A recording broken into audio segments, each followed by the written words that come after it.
दिन का आगाज हो गया था। गौरी कभी कालू से कहती, कालू अब उठ जाओ, दिन चढ़ गया है, जाओ काम पर, तुम सारा दिन निकम्मों की तरह लेटे रहते हो। कालू गौरी कवि की बातें सुनकर उठ जाता है, कहता है क्या हो गया, मेरा सुबह सुबह दिमाग खराब कर रही हो? कौन सा तूफान आ गया है जो तुम मुझ पर फट पड़ी हो?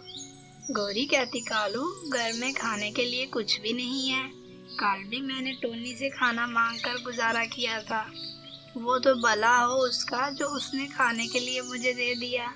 तुम्हें कुछ ख्याल भी है? गबरू भी भूखा गया है स्कूल, उसके खाने के लिए भी कुछ नहीं था और उसके स्कूल की फीस भी रहती है। अभी वो रोज आकर कहता है, मम्मा फीस कब देनी है? स्कूल की टीचर मुझसे रोज फीस मांगती है, सब बच्चों ने फीस दे दी है, बस मैं ही रहता हूँ। कालू कुछ होश के नाखून लो, तुमने हम दोनों को भूखा मारने का फैसला किया है। कालू आवारा हो गया था, उसको घर की जिम्मेदारी से कोई मतलब नहीं था। कहता, मैं क्या करूँ, गबरू भूखा स्कूल गया है तो। जैसे कल तुमने टोनी से मांगा था, आज भी मांग लो, वो दे देगी, वो कौन सा बातें सुनाएगी तुम्हें। गौरी कहती, कालू मुझे रोज रोज मांगते शर्म आती है, मैं और गबरू तुम्हारी जिम्मेदारी है ना कि टोनी की। उसने हमारे खाने का ठेका नहीं उठाया हुआ, और अब उठो खाने का कुछ इंतजाम करो, घर में कुछ भी नहीं है। कालू कहता, मेरे से नहीं होता इंतजाम, तुम खुद कर लो, गबरू तुम्हारा भी तो बच्चा है, तुम करो इंतजाम खाने का उसके लिए। ये कहकर कालू घर से निकल जाता है और गौरी रोने लग जाती है, कहती है, कालू ने तो हमें कहीं का नहीं छोड़ा, मैं उसकी पत्नी हूँ और गबरू उसका बच्चा, उसको तो हमारा कोई ख्याल नहीं है। फिर गौरी गबरू के खाने का इंतजाम करती है और टोनी चिड़िया के घर चले जाती है। कहती है, टोनी कालू को मैंने आज भी कहा था जाओ काम पर, गबरू की फीस भी रहती है और गबरू भूखा ही स्कूल गया था, ऐसे कितने दिन होता रहेगा। तुम मुझे कहता गबरू तुम्हारा भी बच्चा है, तुम करो इसका इंतजाम। गौरी ये बातें करते करते रो पड़ती है। टोनी कहती, गौरी तुम फिक्र ना करो, हम दोनों भोजन की तलाश में जाते हैं और वापसी पर मैं तुम्हें कुछ पैसे दूंगी, उन पैसों से गबरू की फीस दे देना। गौरी कहती, टोनी अगर तुम मेरा साथ ना देती तो मेरा बेटा रात को फिर से भूखा सोता, कालू को हमारी कोई फिक्र नहीं है। टोनी कहती, गौरी तुम भोजन सिर्फ अपने और गबरू के लिए ही तलाश करना, कालू को खाने के लिए कुछ भी न देना, उसे ऐसे ही भूखा रहने देना, जब वो भूखा सोएगा तब उसे तुम दोनों का एहसास होगा। गौरी टोनी की बात मानती है, ऐसे ही करती है। टोनी और गौरी भोजन की तलाश में चली जाती हैं। जब रात होती है तो कालू कहता है, लाओ मुझे खाने के लिए दो, मुझे भूख लगी है। गौरी कहती, तुम्हारे बाप की फैक्ट्री लगी है जो बिना कुछ किए घर में भोजन आ जाएगा, जहाँ पड़ा है खा लो।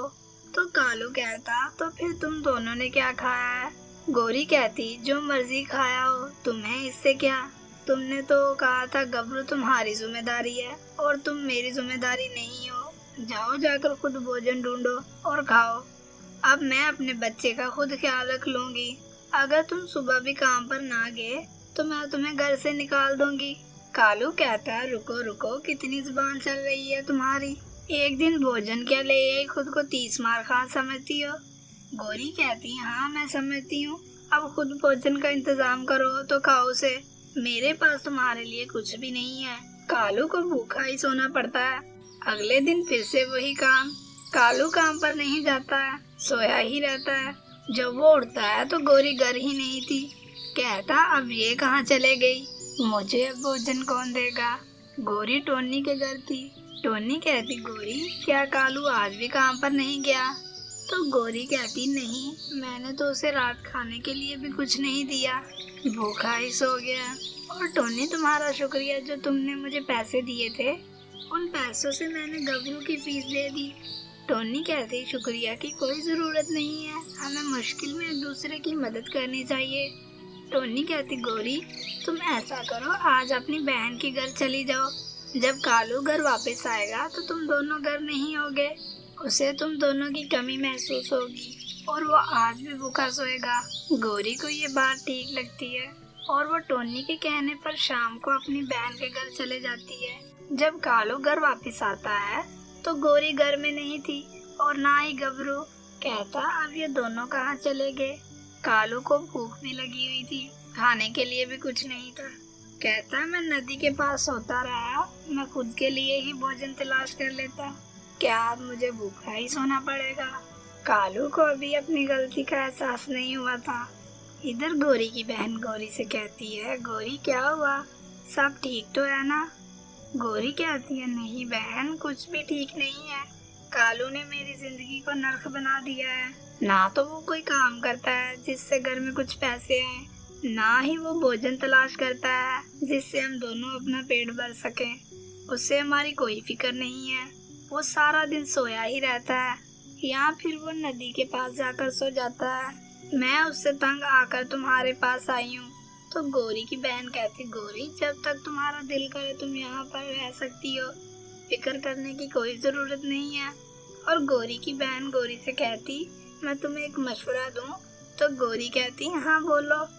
गोरी की बहन गोरी से कहती है, मेरी एक दोस्त है बबली, वो एक एनजीओ चलाती है, वो तुम्हारे जैसे पक्षियों की मदद करती है। तो गोरी कहती, वो कैसे मेरे जैसे पक्षियों की मदद करती है।